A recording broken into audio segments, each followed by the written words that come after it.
বিশ্ব রাজনীতির মানচিত্র বদলে দিল ব্যাংককের এক ঐতিহাসিক রাত।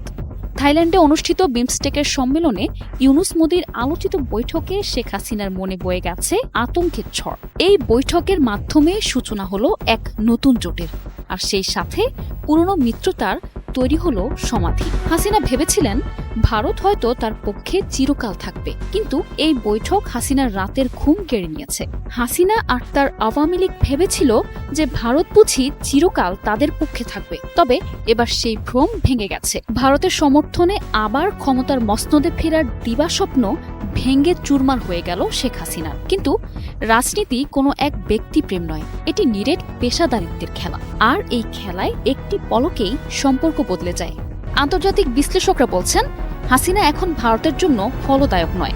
ভারত এখন ইউনুস সরকারের সাথে তাল মিলিয়ে সামনের দিকে চলতে চায়। যদি কোনো বোঝাপড়া হয় তাদের সাথে, ভারত নিজের স্বার্থে হাসিনাকে ইউনুসের কাছে ফেরত দিয়ে দিলেও অবাক হওয়ার থাকবে না।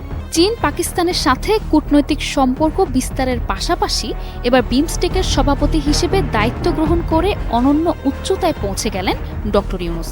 আগামী 2 বছরের জন্য বিমস্টেকের দায়িত্ব গ্রহণ করল বাংলাদেশ।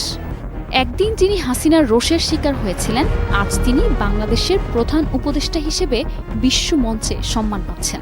এটি শুধু তার ব্যক্তিগত জয় নয়, বরং বাংলাদেশের জনগণের জয়। একদিন যেই ভারত তার ক্ষমতার ভিত ছিল, আজ সেই ভারত ডক্টর ইউনুসের হাত ধরেছে। শেখ হাসিনার আওয়ামী লীগের স্বপ্ন ভেঙ্গে চুরমার হয়ে গেছে। হতে পারে রাজনীতির এই থ্রিলারে তার জন্য শেষ বার্তা। তবে কি হাসিনার খেলা শেষ?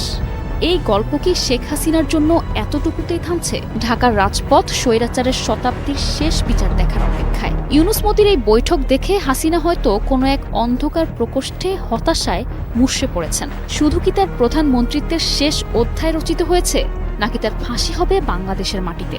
সময়ের গর্ভে লুকিয়ে আছে উত্তর। তবে একটা কথা স্পষ্ট, বিমস্টেক সম্মেলনের সেই জাদুকরী রাতে স্বৈরাচারের দাসত্বের যুগ শেষ হয়েছে।